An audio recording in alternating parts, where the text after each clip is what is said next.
¿Escuchan todos? ¿Se escucha más o menos? Sí, Bueno, sí. Sí, perfecto. vamos a empezar entonces la clasecita de límites. ¿Mm? Bueno, todas cosas que ya de alguna manera ya fueron viendo, ¿no? En análisis 1. Vamos a recalcar algunos conceptos que ya tenemos y vamos a seguir adelante a varias variables. Bueno, empezamos con la definición clásica que tenés de análisis 1, ¿no? Límites para funciones escalares. Las funciones escalares son las funciones que vos ya tenías en análisis 1. Son funciones de 1 en 1. I igual a f de x. Dada f que va de un dominio de R en R y tal que I es igual a f de x, y dado un punto x0 de acumulación del dominio, decimos que existe el límite de f de x en x0, si solo si para todo epsilon mayor que 0 existe delta, tal que para todo x perteneciente al dominio y al entorno reducido, f de x menos L es menor que epsilon.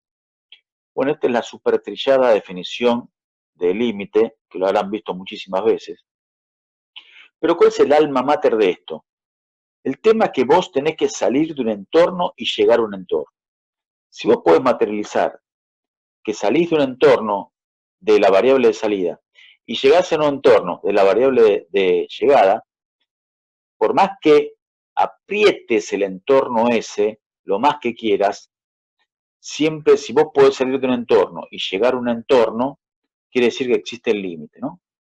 O sea, si yo estoy en los alrededores de la variable de salida y a través de f llego a los alrededores de la variable de llegada, entonces quiere decir que existe el límite. Bueno, no siempre va a pasar así, porque yo puedo salir de un valor próximo a un cierto valor elegido y mi imagen puede variar y puede ir a parar a distintos valores. O sea, puede pasar que yo salga de un entorno y no llegue a un entorno. En ese caso no va a existir el límite. ¿Sí? Acá en la parte inferior de la hoja tenés bien clarito que salgo de X, de un entorno de X, X0 más delta, X0 menos delta, y llego a un entorno de L. L es el número en el cual pivotea el entorno, L más epsilon y L menos epsilon. ¿Sí? Bien, bueno, esto es tal cual lo que viste en análisis 1, simplemente es un pequeño recordatorio. Una cosa importante, ¿no? Fíjate que no importa lo que pase en el punto, a mí me importan las vecindades, como dicen los mexicanos, las vecindades o el neighborhood, como hablan los yanquis, en los alrededores de X0. Quiero saber qué pasa en los alrededores de X0 con valores que están cerca del X0 y a dónde van a parar las imágenes si es que los X están cerca de X0. ¿Sí? Bien. Otra cosa importante, que el punto es un punto de acumulación. Eso sí tiene que ser, porque el punto de acumulación quiere decir que yo tome el entorno que tome, siempre hay puntos de el dominio que estoy tratando, y por lo tanto puedo llegar a ese punto. Por eso es importante ser un punto de acumulación. Puedo llegar, puedo tender, tengo alguna manera de llegar. Si es de acumulación, tome el entorno que tome, siempre va a haber un camino que llegue al punto, ¿sí? O sea que no puede definir el límite en un punto aislado, porque no, tienes un punto de acumulación, es un punto que en los alrededores de él siempre hay alguno del dominio. ¿De acuerdo? ¿Hasta ahí? La última frase, si f de x no se aproxima a ningún número particular, cuando x tiende a x0, decimos que el límite de f de x no existe. ¿Sí? Bueno, cambio esta hojita, esto es muy definición clásica del límite, ¿sí? Bien. ¿Pero qué pasa en varias variables? Bueno, más o menos lo mismo. Cuando yo tiendo a un valor de la variable de salida, ese valor es x0 y 0, el cual tiene que ser un punto del dominio y tiene que ser punto de acumulación. Cuando yo estoy en los alrededores de x0 y 0, mi imagen, la L, tiene que estar, mi imagen de esos f de xy tiene que estar en los alrededores de un número llamado L. acá las dimensiones de la salida y de la llegada son distintas. La salida es de R2, estamos tomando un caso particular, el de f de xy, y la llegada es un solo valor, ¿sí? Bueno, como siempre puedes hacer la definición clásica, para todo épsilon mayor que 0, existe delta, que depende de épsilon, para todo xy que pertenezca al dominio y además entorno reducido, fíjate, entorno reducido porque no te interesa el punto, la imagen de f de xy menos L se tiene que mantener menor que épsilon, ¿sí? Bueno, en este caso el entorno no es un segmento como antes, el entorno es bidimensional, entonces el entorno en este caso es una esfera abierta, x menos x0, y menos y0, ¿sí? Son todos los x alrededor de x0 y 0, raíz porque te saca el radio, eso tiene que ser menor que delta, ¿sí? Y mayor que 0, ¿por qué mayor que 0? Pues si es igual a 0 estarías en el punto. Como no te interesa el punto, es la raíz entre delta, o sea, menor que delta y mayor que 0.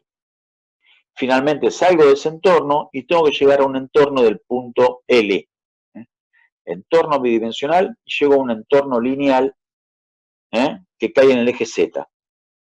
Vos sabés, todos los puntos juntos, los dos del dominio más el de la imagen, hace que vos tengas una superficie. Bueno, ahí está un poco la representación del límite en el caso de una superficie. Yo estoy en los alrededores del entorno. Sus imágenes sumado al dominio son puntos tridimensionales que pertenecerían a la superficie. Y la imagen propiamente dicha está sobre el eje Z. ¿De acuerdo? Abajo a la derecha, una cosa muy importante, unicidad del límite, dado f de xy de R2 en R y x0 y 0 punto de acumulación de D, si el límite existe en x0 y 0, este es único. O sea que si te da, tendiendo x0, te da un valor de 1, y tendiendo x0 te da un valor de 2, no te queda otra, si vos querés que exista el límite, que b1 sea igual a b2. Si existe el límite, este es único. Va a cobrar importancia el contrarrecíproco. Si no existe el límite, este no es único. ¿De acuerdo? Perdón, si existe el límite, este es único. Si no es único, no existe el límite. Es algo que nos vamos a valer para probar la no existencia, ¿sí? ¿De acuerdo hasta acá? Bueno, volvemos. Sigamos la siguiente hoja.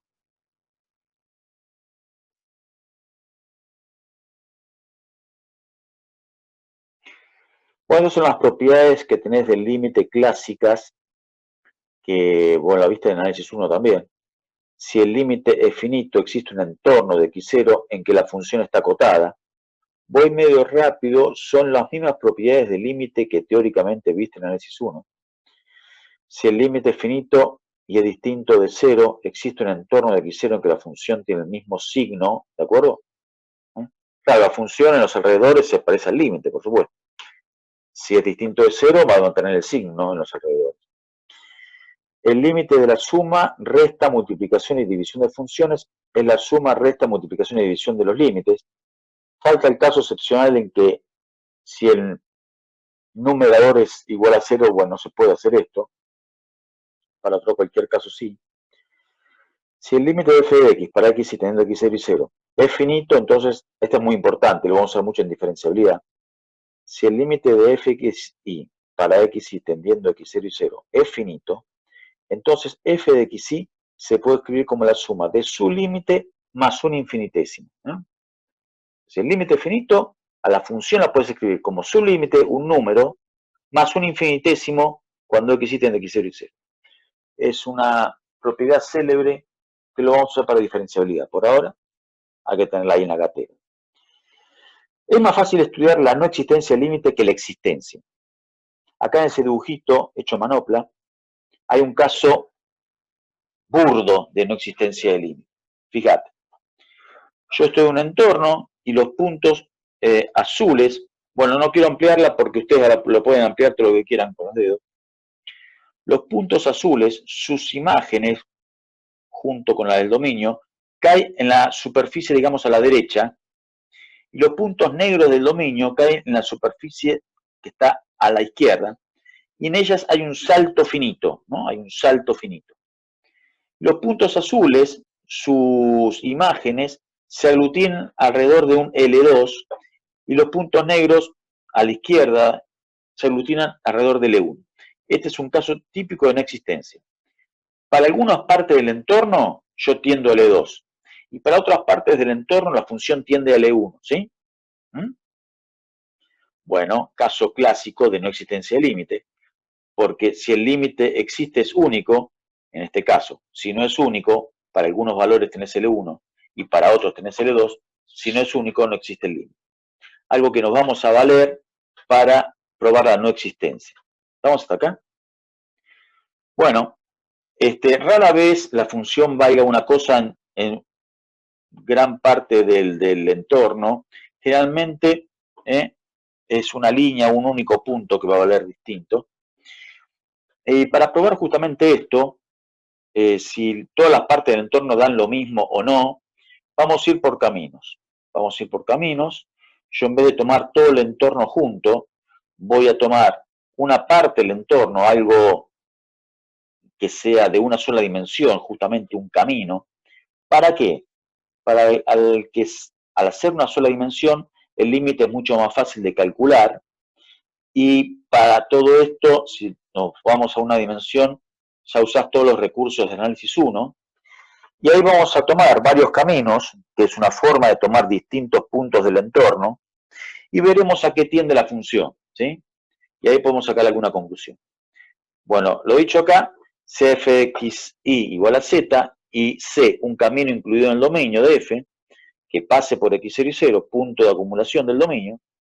Efectuar el límite a lo largo de C significa considerar puntos, y ahí paso de hoja, ¿no? Significa puntos del entorno, reducido. O sea que se tomarán ciertos puntos del entorno, los que pertenezcan a C, y se tenderá a X0 y 0 por ese camino, ¿no? Ahí tenés dos caminitos. Vos querés saber qué pasa con la función en los alrededores de X0 y 0. Entonces, en vez de tomar todo el entorno, todo junto, me voy por ciertos caminos. Por C1, por C2, por lo que quieras. Bien. Como por C1 consideramos ciertos puntos del entorno, si el límite da, por ejemplo, L1, y por C2 el límite da L2, si L1 llega a ser distinto de L2, podemos afirmar que no existe el límite de la función en ese punto, ¿no? Vamos a ver un ejemplo clásico de los clásicos. Determinar si existe el límite de f de x igual a x por y sobre x cuadrado más y cuadrado en 0, 0, ¿sí? Un caso clásico, ¿de acuerdo? ¿Estamos hasta ahí? Bueno, vamos a estudiarlo, ¿no? Por empezar, una cosa fundamental. El 0, 0, ¿qué? No está en el dominio. El 0, 0 no está en el dominio, no importa. ¿Cómo voy a analizar la función en un punto que no es del dominio? Claro, pues vos no analizás el punto, analizás los alrededores. Así que el punto sí no te importa demasiado. Te importa qué pasa en los alrededores. Bien, no pertenece al dominio. No importa porque nos interesa a qué tiende la función en el entorno de dicho punto. Muy bien. Entonces vamos a ver un camino clásico, que por supuesto que el camino no puede ser cualquier cosa, ¿no? El camino tiene que estar dentro del dominio y pasar por el punto. No vas a tomar un camino que te lleva a cualquier lado. El camino tiene que pasar por el punto. En este caso, la recta igual a x es un tipo de curva en realidad, ¿no? Es una curva muy sencilla y pasa por el punto en cuestión porque pasa por 0, 0, ¿sí o no? Bueno, fíjate, entonces el límite en vez de tender x a 0, 0, directamente tendés x solo a 0, porque la y está ligada con la x mediante la ecuación de la recta. Y bueno, y donde estaba y, vos pones x. Entonces, en vez de xy te queda x por x, x cuadrado. Y en vez de x cuadrado más y cuadrado en el denominador, te queda x cuadrado más x cuadrado. Se suman los x cuadrados, luego se simplifican. ¿Por qué lo puedo simplificar alegremente? Y bueno, porque yo tiendo a 0, pero no estoy en 0. Con lo cual no estoy simplificando un 0 sobre un 0. Ojo con eso. Estoy simplificando dos valores que son infinitamente pequeños, pero no son 0, Eso me habilita a simplificarlos. Y bueno, finalmente el límite por la recta da 1/2. Bueno, tomo otro camino. Siempre tomo caminos los más sencillos posibles, ¿no? No voy a tomar, qué sé yo, una parte de una hipérbola desplazada, una cosa rara, no. Tomo otro caminito tranquilo, igual 2x. Una recta con un toquecito más de pendiente. Bueno, voy por esa recta y a ver qué pasa. La x es la x y la y se llama 2x ahora. Entonces te queda 2x cuadrado arriba y abajo te queda x cuadrado más 4x cuadrado, 5x cuadrado. Se simplifican las x cuadrados y te quedan 2/5. O sea, un límite vale por un camino 1/2, por otro camino 2/5. Entonces, cuando pasaba eso, ¿qué decíamos? Cuando pasa eso, entonces, por el camino igual a x vale 1/2, por el otro vale 2/5. Si el límite existe, este es único. Como el límite no existe, como el límite no es único, exactamente, no existe el límite. Bueno, por lo menos uno lo entendió, ¿no? 1 entre 60, venimos bien, ¿no? Bien, no, 60 no, 39, no para tanto. Bien, ¿estamos ahí? Veamos otro caso, ¿quieren? Otro caso, un toque más complicado. Veamos otro ejemplo, analiza la existencia del límite, f de x cubo y menos x y cubo sobre x cuarta menos y cuarta, ¿sí? Todos de la guía o parecidos a la guía. Bueno, acá tenés que elaborar un poquito, los trabajás un poquito. Se usan varios artilugios que ya viste en análisis 1, diferencias de cuadrado, dividir por el cociente mayor, bueno, se usan varias herramientas que ya viste en análisis 1. En este caso, fíjate, para poder vincular algo de arriba con algo de abajo, puedes sacar factor común xy arriba. Si sacás factor común xy te queda x cuadrado menos y cuadrado, ¿sí? Arriba. Y abajo es una diferencia de cuadrados, ¿no? Porque x cuarta menos y cuarta es una diferencia de cuadrados. De que x cuadrado menos y cuadrado por x cuadrado más y cuadrado. Otra vez, puedo simplificar porque justamente son puntos que no van a valer cero. Bueno, esa es una cosa que no la dije, pero la puedo decir ahora. ¿Cómo es el dominio de esta función? Ya no solo el 0, 0 está fuera. ¿Quién está fuera? ¿Qué no está permitido en el dominio de esta función, chicos, chicas? Bueno, no está permitida la recta igual a x. Bien ahí, porque igual a x te hace 0 el denominador, pero no es la única. En realidad vos tenés que hacer x cuarta igual a y cuarta, o x cuarta, sí, x cuarta igual a y cuarta es lo que no puede ser, pero x cuarta, si pasás la raíz al otro lado, te queda módulo de x igual módulo de y. Acordate que siempre el módulo es una dualidad. El módulo, en realidad, el módulo de x igual módulo de y representan dos rectas. ¿Cuáles rectas? La y igual a x y la y menos x. Bien. A ver, desde ahora y para siempre, ¿no? Lo que no está en el dominio para mí no existe. No me pongo a pensar, ¿y qué pasa en la recta igual a x? No existe, para mí no existe. No está definida la función, me lo saco de la cabeza. Me quedan esas como 4 porcioncitas de círculo, donde las dos rectas no pueden ser del dominio. Y voy a ver qué pasa en la función en los puntos que sí son del dominio. Los puntos que no son del dominio me los saco de la cabeza, para mí no existen, ¿sí? ¿Estamos ahí? Bien. Bueno, seguimos con el ejercicio en sí. Saqué factor común xy. Abajo hay una diferencia de cuadrado. Pude simplificar el x cuadrado menos y cuadrado arriba y abajo. Y me queda finalmente xy sobre x cuadrado más y cuadrado. ¿Y ahora qué hacemos? Bueno, hay que analizar el límite de lo que queda. Pero esta ya la hiciste antes. Esta ya la hiciste antes. ¿Y te acordás que esta qué? No tenía límite, ¿te acordás? Bueno, ya sabés que esta no tiene límite, así que el ejercicio en realidad termina acá, porque es el mismo caso anterior. Si yo ponele que es parte de un ejercicio que recién empieza y yo no tengo nada anterior, ¿cómo probaría que no existe límite acá? Bueno, otra vez, probaría yendo por caminos. Pero ojo que ya el camino igual a X no lo puedo tomar, el camino igual a X no lo puedo tomar porque no es del dominio. Tengo que salirme del igual a X. Puedes tomar, qué sé yo, igual 2X, ¿por qué no? Te dará un número, lo podría hacer así, igual 2X ya lo hicimos antes, ¿no? Me parece que daba un medio, ¿no? Y podés ir por otro camino, igual 3X, ¿por qué no? Igual 3X, una recta de un poquito más de pendiente, te va a dar otro número y también de esa manera puedes comprobar que no existe el límite. O sea que esta función tampoco tiene límite en 0, 0. ¿Sí? Bueno, ahí te puse una observación muy importante que todo el mundo se confunde con esto y por eso lo quiero aclarar. Este método no sirve para afirmar la existencia del límite, porque tendríamos que probar por infinitos caminos. Claro.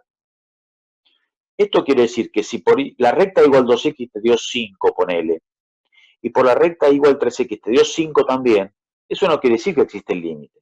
Coincide para esos dos caminos. Y si hay un tercero que es distinto, ¿qué? Ya no existiría el límite. Y por ahí el tercero coincide, bueno, pero puede haber un cuarto.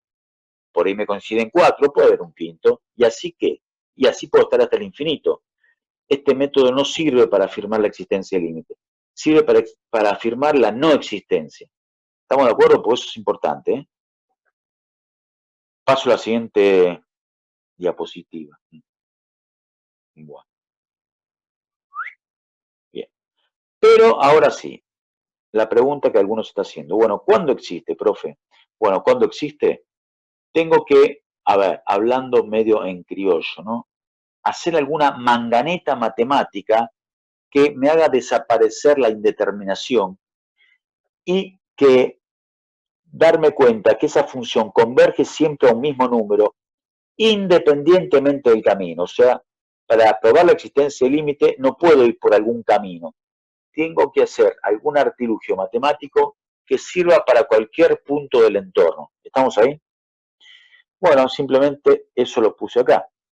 Para probar la existencia del límite debemos salvar la indeterminación, algo que ya hiciste vos en análisis 1, que se llama salvar la indeterminación, si es que se da el caso, y probarlo independientemente del camino, lo que yo te decía. Bien. Hay algunos modelos típicos que vamos a ver ahora de existencia de límite, y cualquier otro de alguna manera se puede llevar a estos casos típicos, ¿sí? Bueno, un caso típico de existencia es una función muy parecida a la anterior. En vez de x y x cuadrado más y cuadrado, es x cuadrado por y sobre x cuadrado más y cuadrado. Tiene un inocente cuadradito en la x, donde antes será x a la 1, ¿sí? Eso solo va a bastar para que ahora existe el límite, ¿no? Bueno, otra vez el 0, 0 no es un punto del dominio. Bien, entonces vamos a ver, ¿en qué consiste la manganeta matemática? En ver si alguna parte de la función está acotada y otra parte tiende a 0, así aplicás el famoso acotado por infinitésimo, ¿sí? Bueno, ¿qué parte de eso está como acotado? Como que está seguro que va a dar a lo máximo un cierto número. Bueno, fíjate el análisis que vamos a hacer. X cuadrado es igual a X cuadrado, todo el mundo lo sabe. Sí, X cuadrado igual a X cuadrado. Pero si X cuadrado le sumo Y cuadrado, X cuadrado va a ser menor o igual que X cuadrado más Y cuadrado. Fíjate que estoy jugando un poco con parte del numerador con el denominador, ¿no? X cuadrado es menor o igual que X cuadrado más Y cuadrado. Muy bien. Ahora bien, el 0, 0 lo sacaste del dominio, con lo cual X cuadrado más Y cuadrado nunca va a ser 0. Lo podés pasar dividiendo al otro miembro de la desigualdad y del otro lado queda un 1. Con lo cual te queda X cuadrado sobre X cuadrado más Y cuadrado menor o igual a 1. ¿Eso lo entendiste? Pasé dividiendo. Ahora bien, X cuadrado no tiene forma de ser negativo, porque es un número elevado al cuadrado. Y X cuadrado más Y cuadrado tampoco puede ser negativo, porque son dos números elevados al cuadrado que se suman. O sea que x cuadrado sobre x cuadrado más y cuadrado nunca puede ser negativo, o sea, es mayor o igual a 0.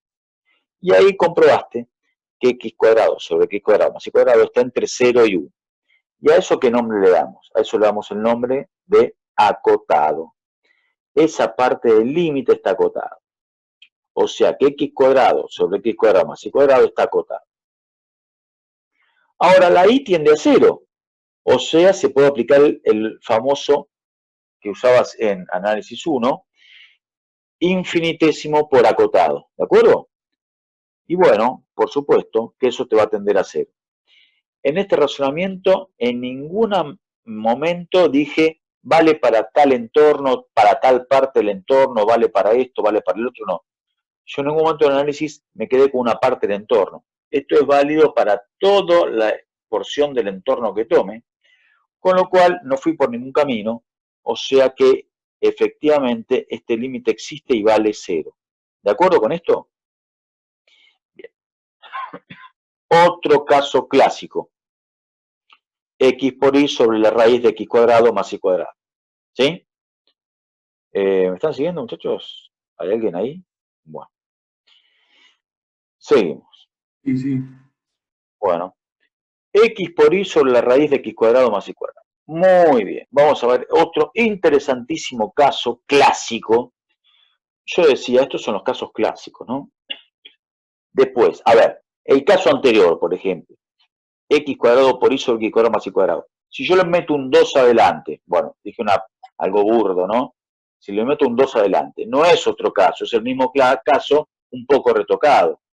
Inclusive en el caso anterior puede haber puesto x cuadrado por y cuadrado sobre x cuadrado más y cuadrado, y es un caso similar, ¿no?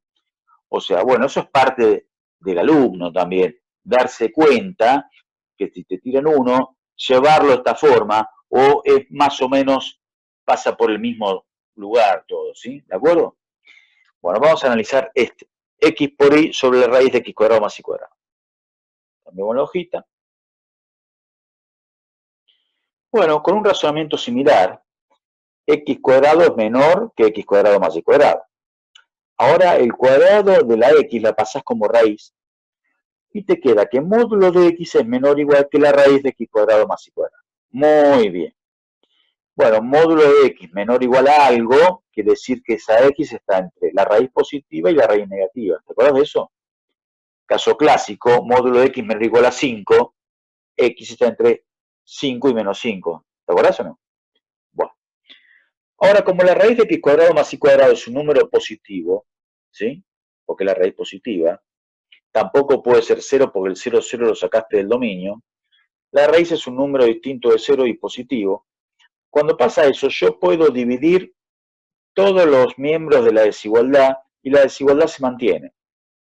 Entonces divido todos los miembros por raíz de x cuadrado más y cuadrado. A la izquierda te va a quedar menos 1. En el medio te queda x sobre raíz cuadrada de x cuadrado más y cuadrado.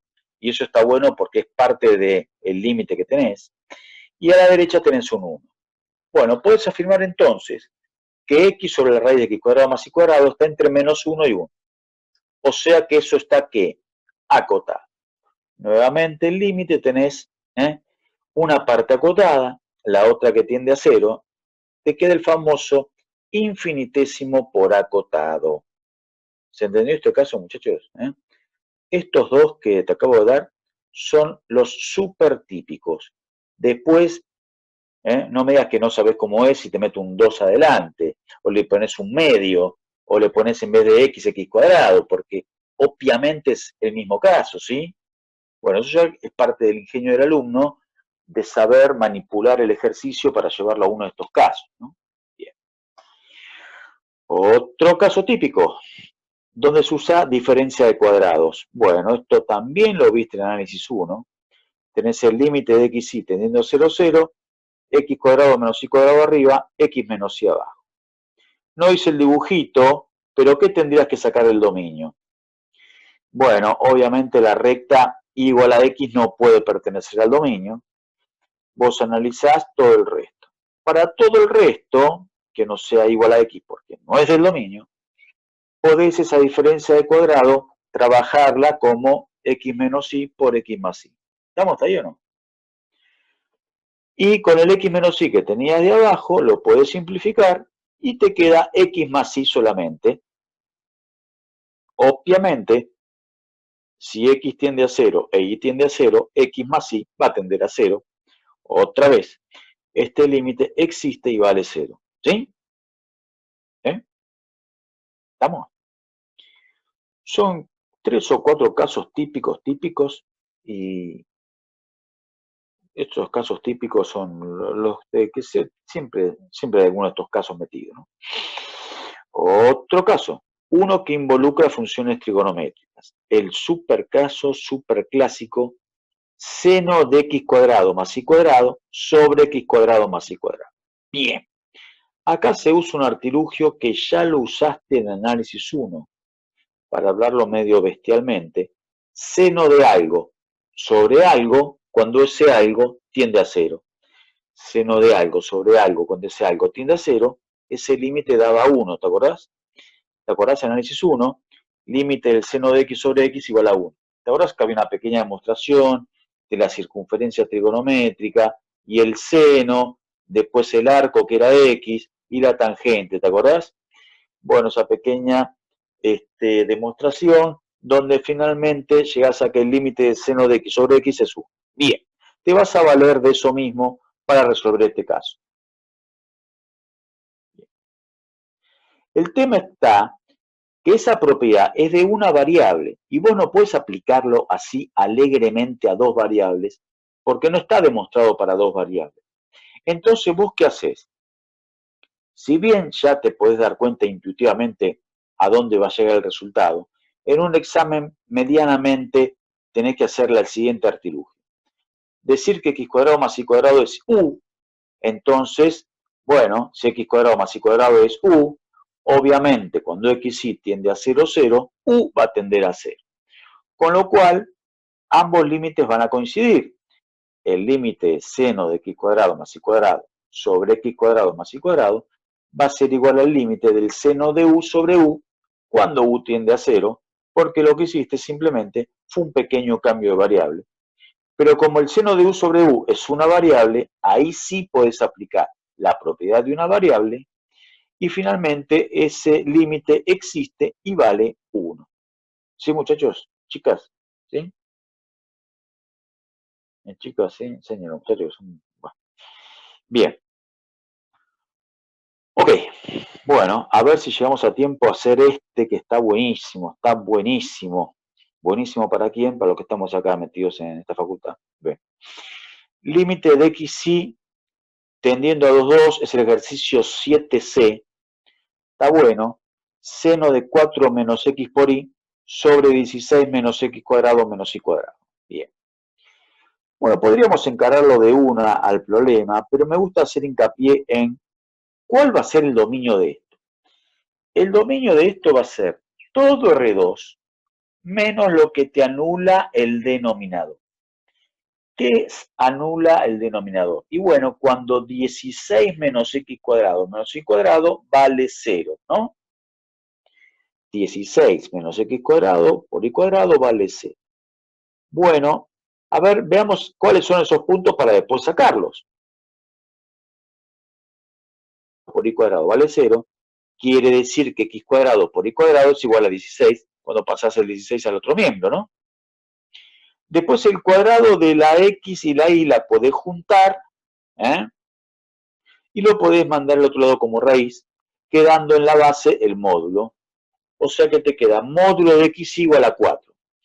Módulo de algo igual a un número, quiere decir que lo de adentro del módulo es igual al positivo de ese número, pero también es igual al negativo. ¿Te acuerdas de eso?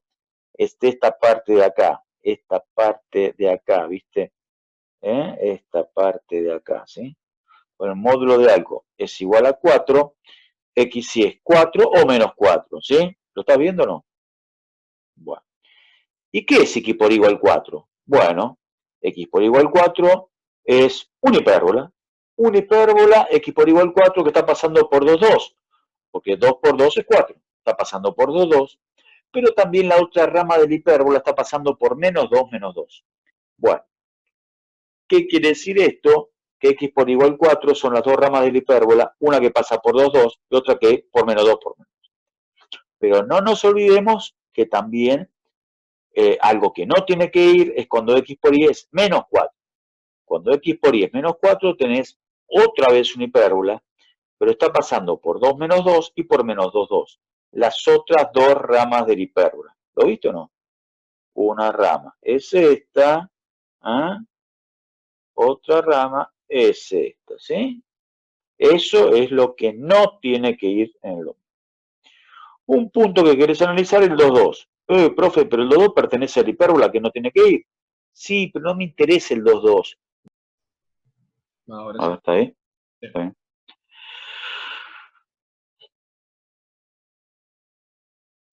Vamos a dar un minutito más, si alguno más quiere entrar. Ahí entró otro más. Bueno, mientras alguno se va incorporando, lo que le decía, ¿no? Entonces el dominio es todo R2 menos las dos hipérbolas. El punto en cuestión es 2, 2. Pertenece a una de las ramas de las hipérbolas.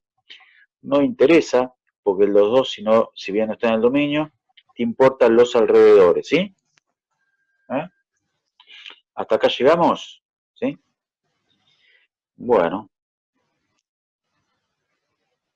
Bien. Bueno, entonces, ¿qué hacemos? Yo una vez que ya, este dibujito en realidad lo hice para un poco ver cómo es el dominio y todo.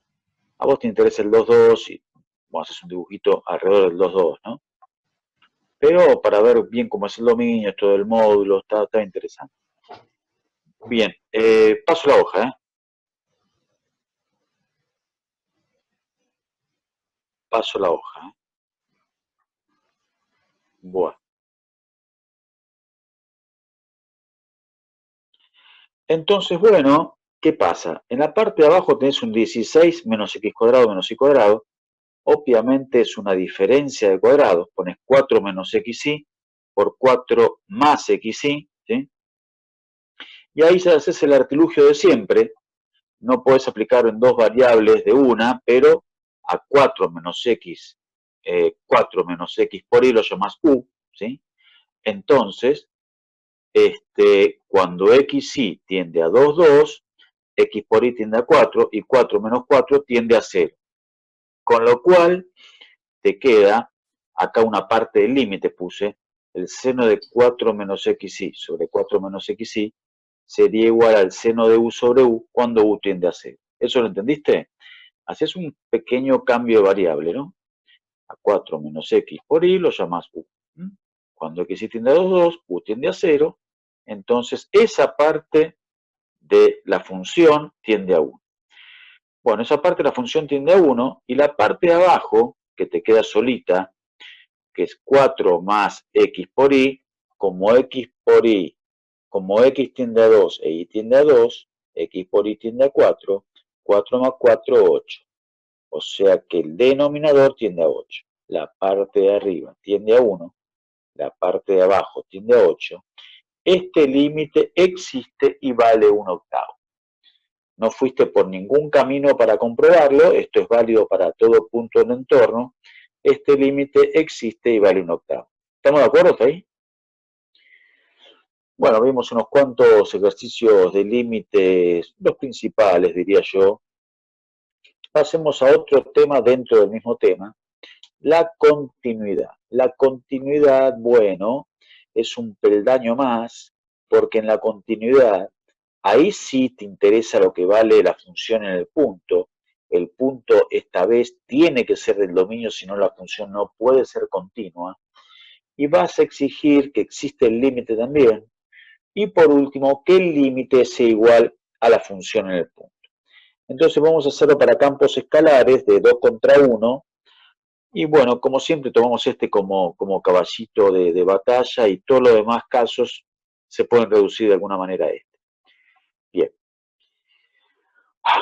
Sea f de xy, que va de R2 en R, y x0 y 0, un punto interior del dominio, decimos que f de xy es continuo en x0 y 0, si solo si existe la función en el punto. Existe su límite cuando xy tiende a x0 y 0, y la función es igual al límite. tres condiciones que también seguramente la viste en análisis 1 porque son las mismas, ¿no? Si no se cumple alguna de estas tres, f de xy no es continuo en x0 y 0. ¿De acuerdo? Estas tres las tenés, seguro que las viste en análisis 1 en el cursito que hiciste en su momento, ¿sí? Pasemos de hoja. Bien.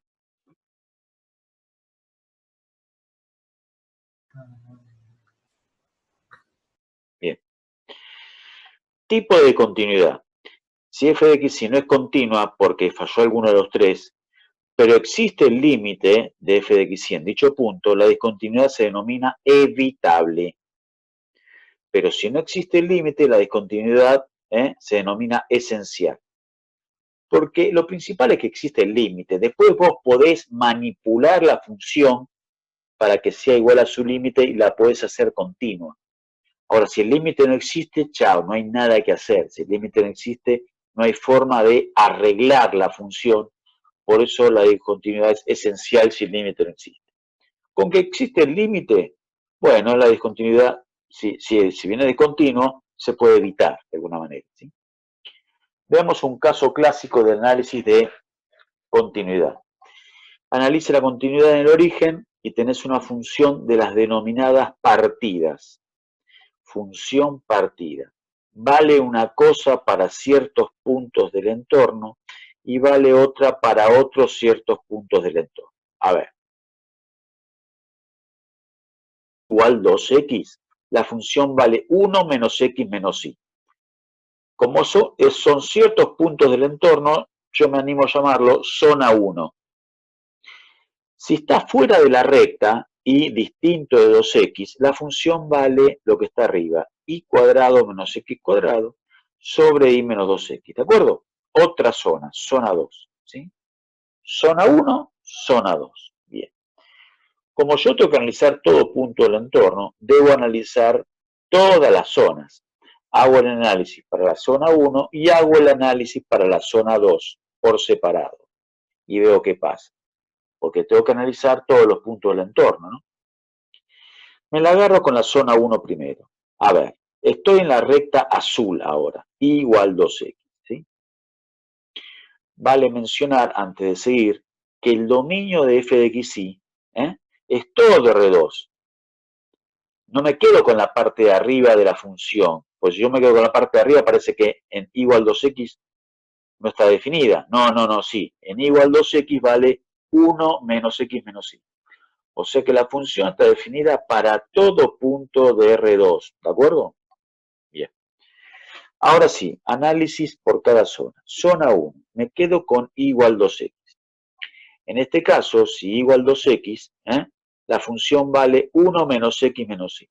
Es un límite inmediato, porque si xy tiende a 0, 0, esa parte de la función tiende a 1, ¿sí? O sea que el límite en la zona 1 existe y vale 1. ¿Estamos de acuerdo? A todo esto, la función en el punto, porque me interesa saber cuánto va la función en el punto 0, 0, pertenece a la recta, así que la función en el punto 0, 0 es 1 menos x menos y esa función en 0, 0 vale 1, ¿sí? O sea que la función en 0, 0 vale 1 y el límite en la zona 1 vale 1. Hasta la evidencia, yo podré decir, en un análisis apresurado, que entonces es continuo. El límite es igual a la función en el punto. No, pará. No tan rápido. Me falta la zona 2. Hasta ahora hay coincidencia, pero en la zona 1. ¿Y la zona 2 qué?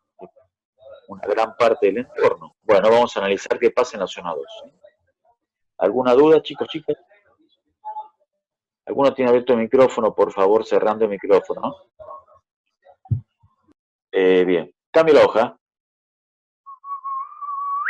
Bien. Bien.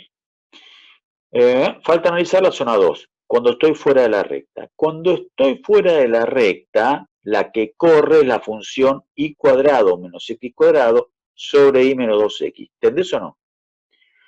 Bueno, ahí hay una diferencia de cuadrado en la parte superior, en el numerador. Hago la diferencia de cuadrado. Como estoy en puntos que no son de la recta, porque lo dije de entrada, estoy en la zona 2, yo puedo simplificar el numerador con el denominador.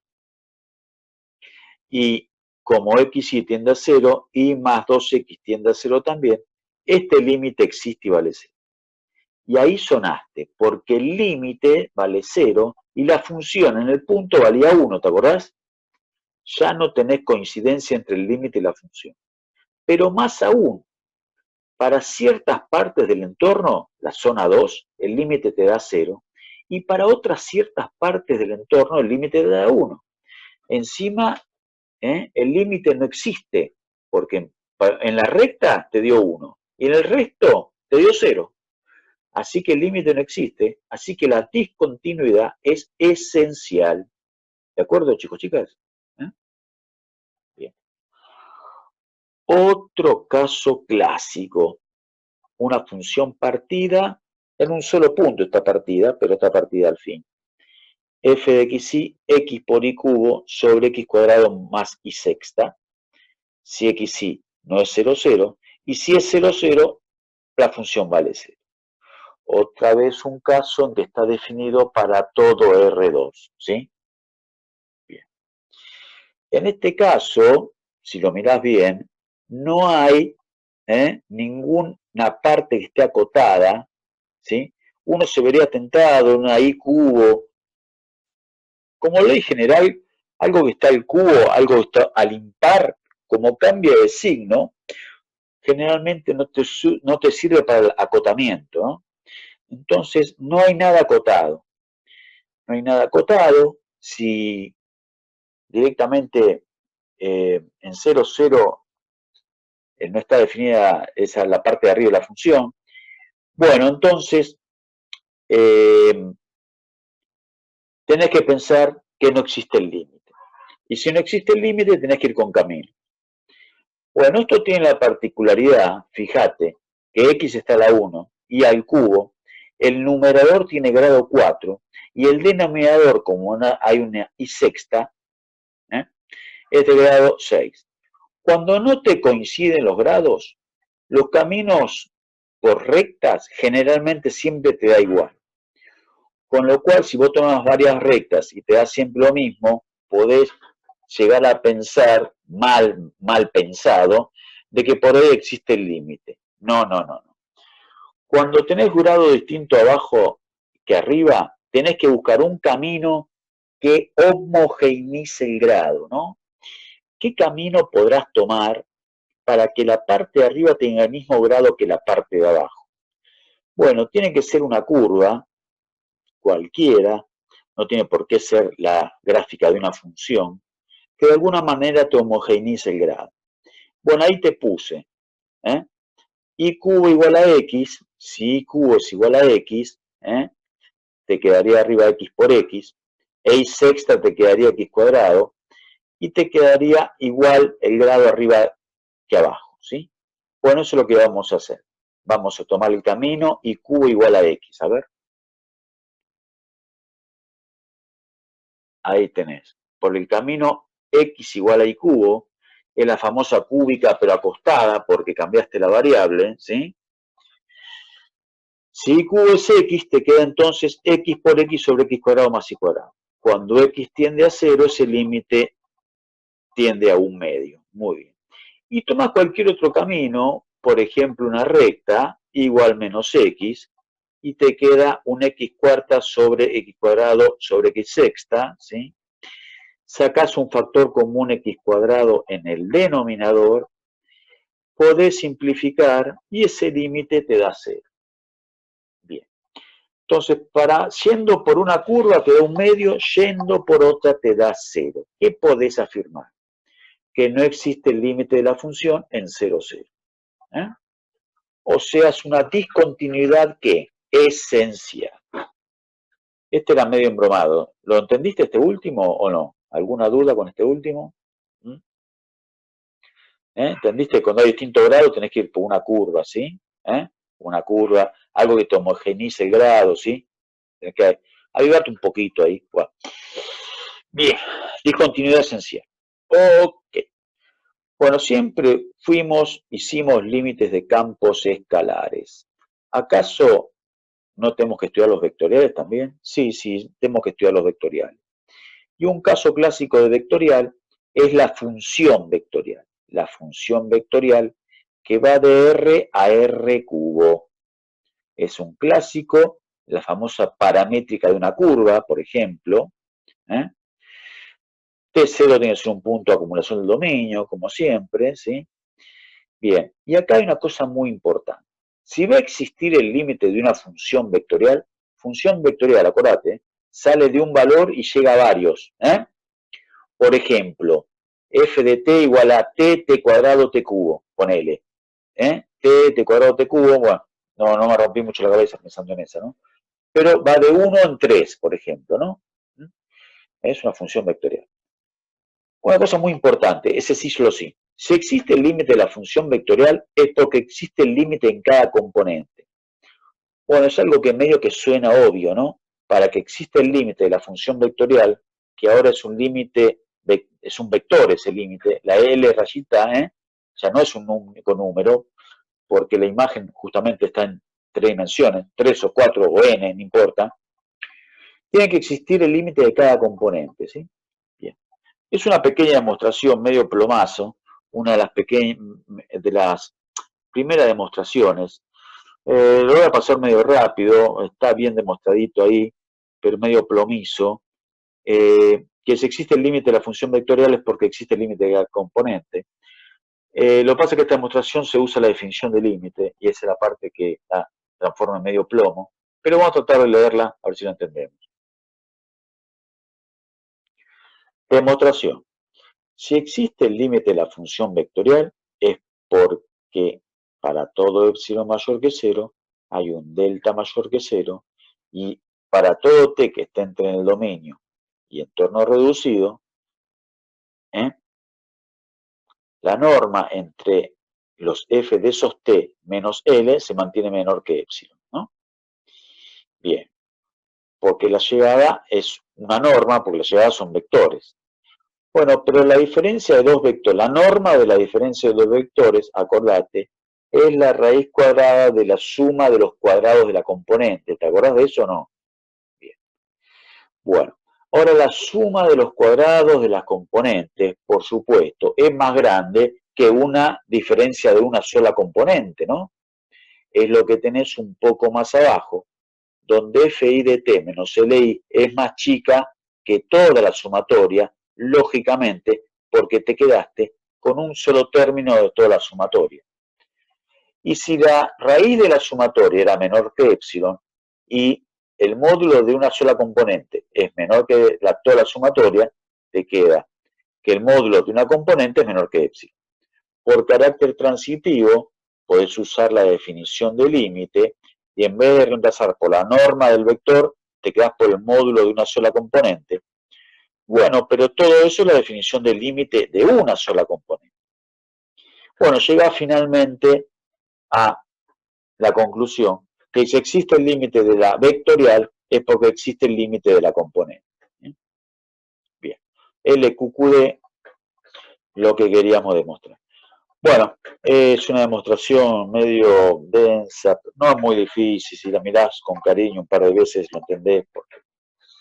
Pero nada, es una demostración que está en el programa, no recuerdo en 20 años que de la materia, que alguna vez la hayan tomado. Bueno, paso, ¿sí? ¿Alguna duda con esta demostración? ¿Algo que te queda sin entender? ¿Algo en el tintero? Para alguno que sea adicto a la matemática, la puede leer lentamente, se entiende, no es gran cosa. Yo te la dije más o menos rápido. Pero... Bueno, paso, ¿eh? Bien. Nada, la representación gráfica de este límite, salís de una sola variable y llegás, en este caso puse en dos variables, pero puede llegar a 3, a 4. Y la diferencia es eso, f de t menos l es un vector diferencia, ¿no? Ese vector diferencia se hace lo más chico como quieras. Bueno, nada más es una gráfica, una interpretación gráfica del límite de la función vectorial. Interesante, es el problema 11. Donde tenés una función vectorial, ¿la ves? G de t, que esté sobre el módulo de t, t logaritmo de t y 1 menos coseno de t sobre t, una función vectorial de 1 contra 2, y quiere que extiendas el dominio por continuidad. ¿Qué cuerno es eso de extender el dominio por continuidad? O sea, agrandar el dominio. ¿Cuándo podés agrandar el dominio? Y el tema es el límite. Si el límite existe en un cierto punto, vos torcés la función para hacerla igual al límite en el punto. En este caso esta g de t, como hay un logaritmo y la t está dividiendo en el denominador, obviamente el 0 queda fuera del dominio. Pero tal vez en el 0 existe el límite. Si existe el límite en el 0, después arbitrariamente hago la función igual al límite e incorporé un punto, el 0, que hasta acá no estaba en el dominio. ¿Se entiende? ¿Sí? Para ello tiene que existir el límite. Y si el límite de la función vectorial existe, cuando existe el límite de cada componente. Entonces voy a analizar componente por componente a ver si tiene límite. Porque si cada una de ellas tiene límite, la función vectorial tiene límite, ¿sí? Bueno, me la voy a agarrar por componente y a ver si tiene límite. La primer componente es t sobre módulo de t. Voy a analizar cuando t tiende a 0, qué pasa con t sobre módulo de t. Si lo ves así de primera instancia, se parece a la de x sobre módulo de x. Y vos sabés, es la famosa función signo, me parece, ¿no? Y vos sabés que esa no tenía límite porque pega un salto, ¿no? Sí, pega un salto, siempre y cuando analices todo el eje real, salvo el 0, pero acá no analizás todo el eje real. Como el dominio es de 0 para la derecha, exactamente, como el dominio es de 0 para la derecha, ese doble resultado acá no corre porque vos te quedás únicamente con la parte derecha. Acordate que yo analizo el entorno el entorno del punto que esté en el dominio. Lo que está en el dominio no me interesa. La parte izquierda no está en el dominio, los negativos, así que los negativos no entran en mi radar. Me quedo con la parte derecha, y en la parte derecha ese límite sí existe, porque te queda t sobre t, porque el módulo de t vale t en la parte positiva, ¿no? Así que ese límite existe y vale 1. Bien, primer componente, un día. Segunda componente, límite de t por logaritmo de t. Clásico límite de análisis 1, tomado en los finales y en los parciales, donde te queda un 0 por infinito, ¿no? ¿Y cómo salvaba la indeterminación? Bueno, el t lo mandabas dividiendo abajo, así, hablando medio bestialmente, y te queda un infinito sobre infinito, ¿no? Porque si el t lo mandás dividiendo abajo, como 1 sobre t, te queda infinito sobre infinito. Y ahí aplicás tu amigazo del alma, L'Hopital. ¿Qué decía L'Hopital? Que tenía que derivar arriba y abajo. Aplicás la derivada de arriba y abajo. El t cuadrado dividiendo abajo pasa arriba, el t de arriba pasa abajo, y ese límite existe y vale 0.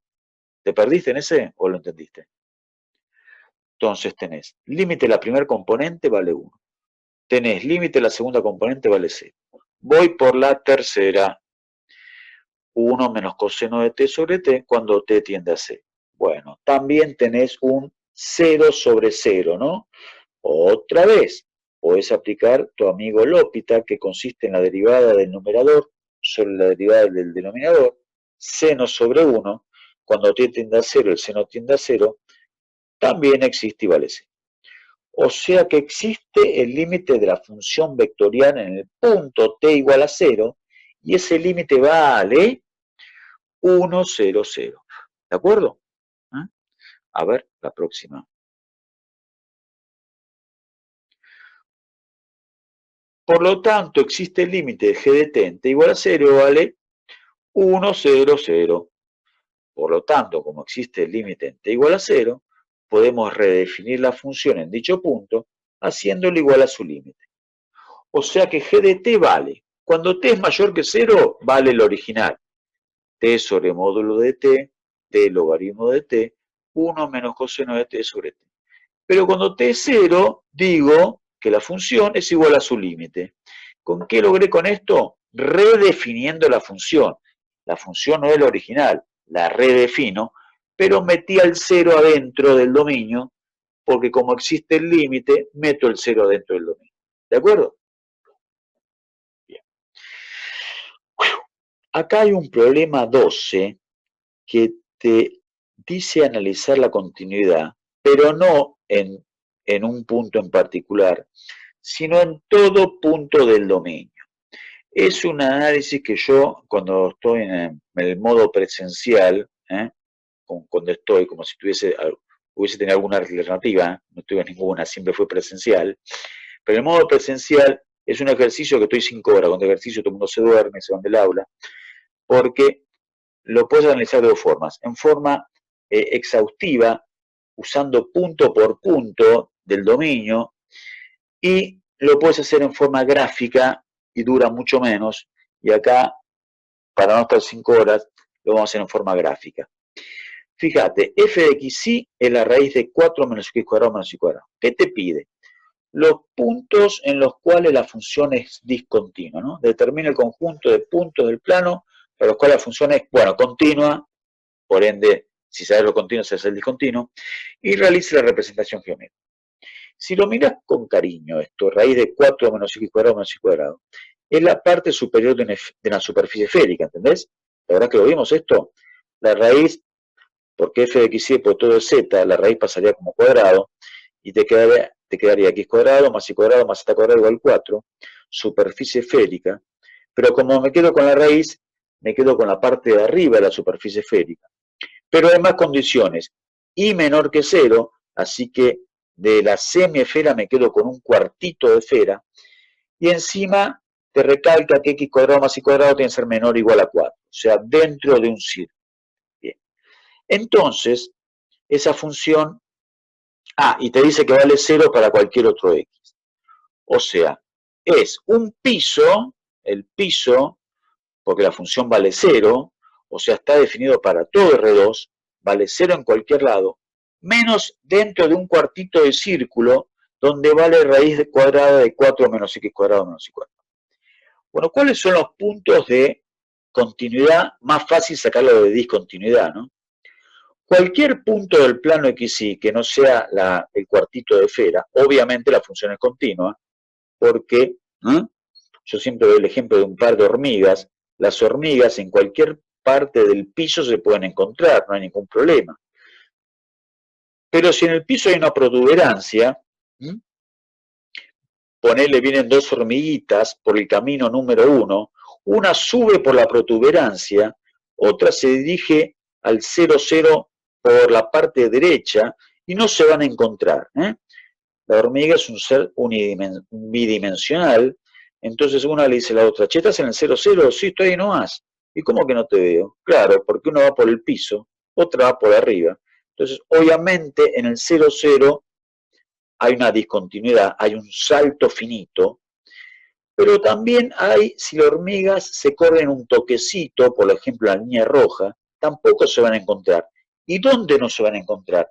Bueno, en cualquier parte de los puntos del segmento hay un quiebre en la función, cualquier parte del punto del segmento, ¿dónde ese segmento qué es? Y bueno, es el eje X, es el eje X, pero cuando la X va entre 2 y menos 2, porque el radio de la esfera es 2, ¿está bien? Bueno, ahí tenés esa línea de continuidad. Cualquier otro punto se pueden encontrar, porque ponele en la línea del círculo, también te podés encontrar, porque uno va por un lado y otro para el otro, finalmente se encuentran. Si se encuentran, la función es continua. Se está por cortar. Volvemos al toque, esta vez sí volvemos al toque, para que se corte del todo. Síntesis, es todo continuo, menos en la línea del eje X que va de 2 a menos 2, me parece que la tengo acá, ¿sí? En los caminos 1 y 2 vemos que el segmento y igual a 0 y X menos 2 a 2, se produce un salto que pone de manifiesto la discontinuidad de f de xy en cualquier punto de dicho segmento.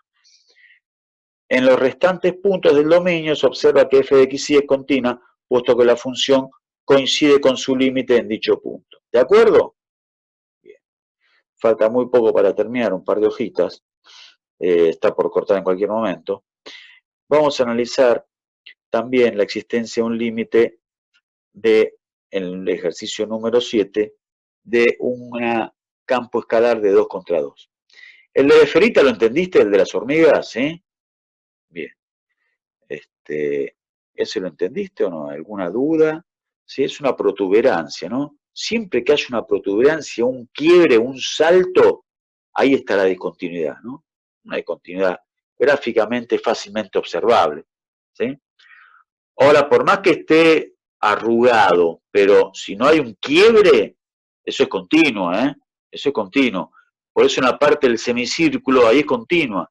Donde es continua es en la línea con x entre menos 2 y 2, ¿sí? Bueno, vamos a analizar qué pasa con el límite de una función vectorial. Esta es una función vectorial de 2 contra 2. Sale de xy y llega a dos componentes, ¿no? La podés llamar f1 de xy y f2 de xy. f1 de xy la primera componente, f2 de xy la segunda componente. Va a existir el límite en 0, 0 siempre y cuando exista el límite de cada componente. La de la izquierda ya la hicimos hoy. Pero está bueno, está interesante el límite de la derecha, el de e a la xy menos 1 sobre x. También es un límite clásico que sale con un artilugio, el llamar a u igual a xy. Cuando xy tiende a 0, 0, u tiende a 0. Así que el límite de la parte derecha de este campo vectorial lo podés pensar como el límite de e a la u menos 1 sobre u. Bien. Ahora bien, cuando u tiende a 0 te queda 1 menos 1 abajo sobre 0 abajo. Un 0 sobre 0. Otra vez, lo podés hacer por el recurso del L'Hopital porque pasaste una variable. L'Hopital también es algo que podés aplicar únicamente en una variable. No puedes aplicar L'Hopital en dos, por eso haces este artilugio de a x por y llamarlo u. ¿Entendiste? Bueno. El límite de la derecha existe y vale 1. Y el de la izquierda ya lo hiciste hoy. Ya sabés, sonaste. Uy, ¿por qué no empezamos por la izquierda, profe? Pues si empezamos por la izquierda, el otro no iba a poder explicártelo. Empecé por el de la derecha. El de la derecha existe, pero en 0, 0 el de la izquierda no. Y si te falla una de las componentes, el límite completo de la función vectorial no existe. O sea que el límite de la función esta vectorial no tiene límite, no existe límite. ¿De acuerdo?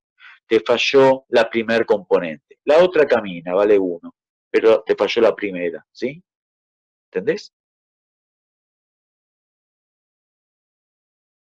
Bien. Como una de las componentes no tiene límite, el límite de f de xy tampoco existe, f de xy no tiene límite. Bueno. Ahora un ejercicio descolgado que es de parametrizaciones, que está medio descolgado porque no tiene exactamente que ver con continuidad, pero está bueno porque vimos pocas parametrizaciones y vamos a ver en qué consiste. Sea C la curva de ecuación t cuadrado 2t cuadrado, con t perteneciente a R, exprese a C como intersección de dos superficies. Bien. Bueno, algo que lo dijimos poco, pero vamos a recalcarlo. Una curva la podés ver de dos maneras distintas. O como intersección de dos superficies, o como paramétrica de una función vectorial, ¿sí?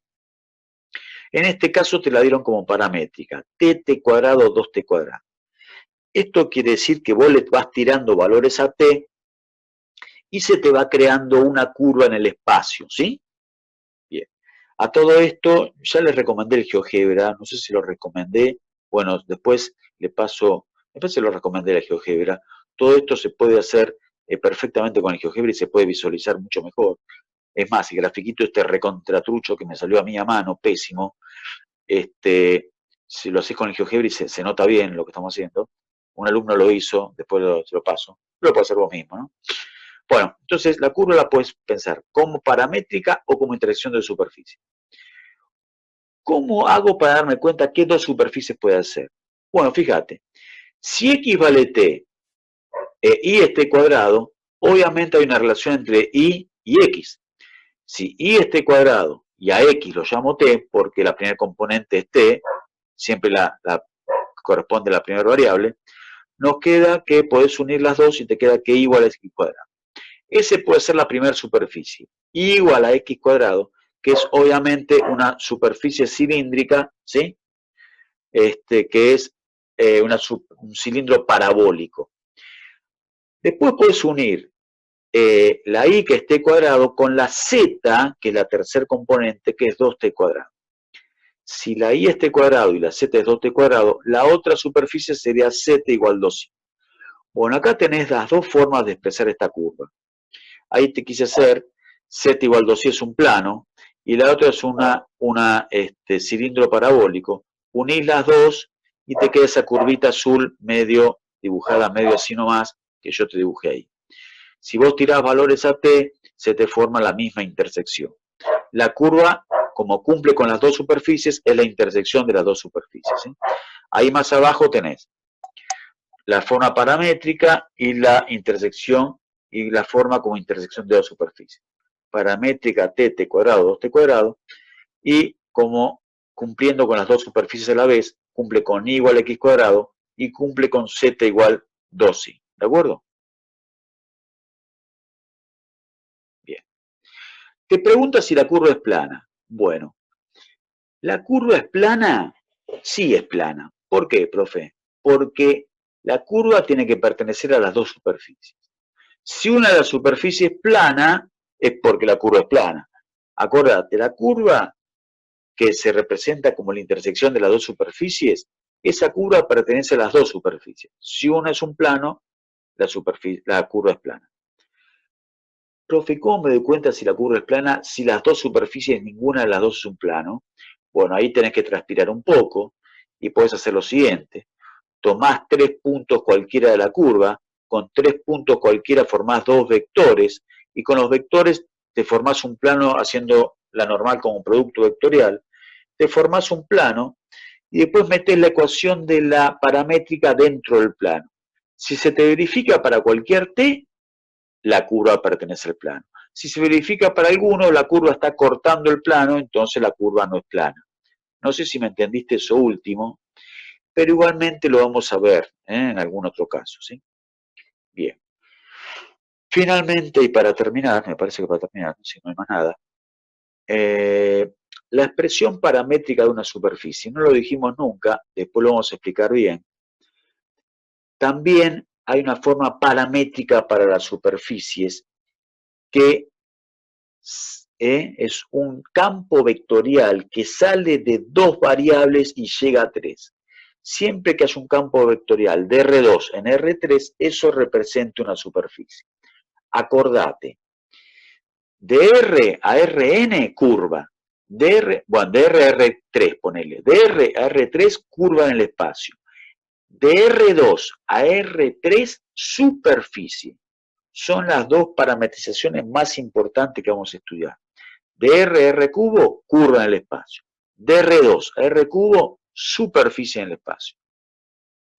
Bueno, te da una superficie que paramétricamente es u más b, punto y coma, u menos b, punto y coma, u cuadrado más u más b cuadrado menos b más 2ub. ¿La ves? Eso te lo dan de dato.